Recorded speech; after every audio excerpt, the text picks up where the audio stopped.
இங்க ஒரு தாத்தா பல நாளா தங்கத்தை தேடி அலைஞ்சு ஒரு வழியா தங்கத்தையும் கண்டுபிடிச்சிடறாரு. கண்டுபிடிச்சவர் சும்மா இருப்பாரா? 20-25 கிலோக்கு தங்கத்தை அப்படியே அள்ளி குதிரையில லோட் பண்ணிட்டு வா குதிரை போலான்னு சொல்லி அந்த குதிரையும் அவரோட நாயையும் கூப்பிட்டுக்கிட்டு அப்படியே ஜாலியா டிக்குன்னு வந்துகிட்டு இருப்பாரா. எதிர்த்தாப்புல ஜெர்மனியோட நாசி படைகள் போர்ல தோத்த கான்ல வந்துகிட்டு இருப்பாங்க. ஃபர்ஸ்ட் ஒரு கும்பல் தாத்தாவை பார்த்துட்டு யாராவன் கழுட்டு பயலா இருக்கான்னு சொல்லிட்டு கண்டுக்காம விட்டுருவாங்க. ஆனா பின்னாடியே வந்துகிட்டு இருந்த ரெண்டாவது கும்பல் தாத்தாவை வழிமறிச்சு உரண்டைகளுக்கு தாத்தா அவனுங்களோட தலையிலே கத்திய சொருகிட்டு எல்லா அவனையும் குத்துயிரும் கொலையுமா அடிச்சு சாவடிச்சுட்டு அங்கிருந்து எஸ்கேப் ஆயிடுவாப்ல. இவர் ஷூட் பண்ற புல்லட் சவுண்ட கேட்டு முன்னாடி போயிருந்தாங்கல்ல அந்த கும்பல் தாத்தாவை திரும்ப தேடி வராங்க. வந்து பார்த்தா ஒருத்தன் குத்துயிரும் கொலையுமா கிடப்பான். அவனோட பாக்கெட்ல தங்க கட்டி இருக்கும். சோ தாத்தா தங்கத்தை தாழ்த்து போறான்னு புரிஞ்சுக்கிட்ட கமாண்டர் தாத்தா விரட்டி போயிட்டு டேங்கரை வச்சு ஷூட் பண்றாங்க. அந்த புல்லட் போய் குதிரையில பட்டு குதிரை அப்படியே தெரிச்சிரும். உயிர் படைச்ச தாத்தா சதறி கிடந்த தங்கத்தை அப்படியே ஒன்னொன்னா பொறுக்கிட்டு இருக்கும் போது அப்பா அங்க வர்ற கேப்டன் யோ பெருசு இருந்தாலும் உனக்கு தில்ல அதிகம் யோ இம்மட்டு பேர் இருக்கும் போது நீ தங்கத்தை எடுத்துட்டு போயிருவியா என்னன்னு கலாய்க்க தாத்தா கடுப்பாயி ஒரு பெரிய கல் எடுத்துட்டு தூக்கி எறியறாரு. அது கிரட்டு பறந்து வந்து அங்க இருக்கக்கூடிய லேண்ட்மைன்ல பட்ட உடனே அது டமால் வெடிச்சிருது. அங்க இடமே ஒரே புகை மூட்டமாயிரும். இமிடியேட்டா கடுப்பான கமாண்டர் அந்த கல்ட் நாயை சுட்டு தள்ளுங்கடான்னு சொன்ன அடுத்த நிமிஷம் கண்ட மேனிக்கு ஷூட் பண்றாங்க. ஆனா தாத்தா அப்படியே கேப்டன் அமெரிக்கா மாதிரி ஒரு ஷீல்ட் எடுத்து அப்படியே ப்ரொடெக்ட் பண்ணிப்பாரு. ரொம்ப நேரம் ஷூட் பண்ணதுக்கு அப்புறம் அந்த கல்ட் நாய் செத்து போயிருக்கும். போய் தங்க தள்ளிட்டு வாங்கடான்னு சொல்ல ஒருத்தன் வெடிக்கொடுக்கு நடந்து போய் கோல்டு எடுக்க போறான். அப்போ ஒரு லேண்ட்மைன் அப்படியே பறந்து வந்து ஹெட் ஷாட்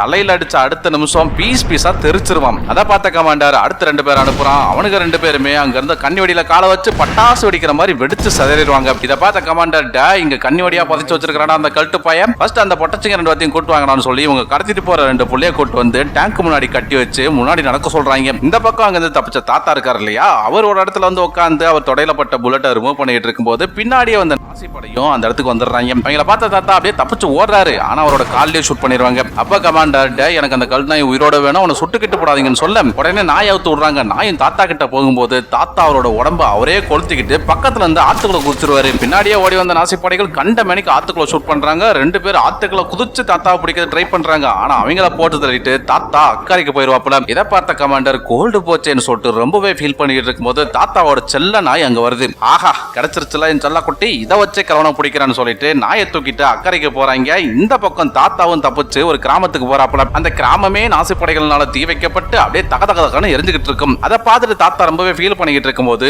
அவரோட நாய் அங்க ஜாலியா நடந்து வந்துட்டு இருக்குது. அதோட உடம்புல பாம் கட்டி வச்சிருப்பாங்க. நாயோட உடம்புல பாம்பை பார்த்து அடுத்த நிமிஷம் தாத்தா அதை தூக்கி வீசுறதுக்குள்ள அந்த பாம் டமால்னு வெடிச்சிரும். அதுல பாருங்க தாத்தாவும் மயங்கிருவாரு. அப்ப அங்க வர்ற நாசிப்படையோட கமாண்டர் பாத்தியா பெருசு உன்னை ஈஸியா கண்டுபிடிச்சிட்டேன் சாவுடான்னு சொல்லிட்டு அவரை தூக்குல போட்டுட்டு அவரோட தங்கத்தை எல்லாத்தையும் ஆட்டைய போட்டு போயிருவான். தாத்தாவோட நாயவும் கொண்டு தங்கத்தையும் ஆட்டைய போட்டு அவரையும் தூக்குல போட்டு போன அந்த கமாண்டரை தேடி பிடிச்சு தாத்தா போய் போட்டு தள்ளுறதான் இந்த படத்தோட மீதி கதையை.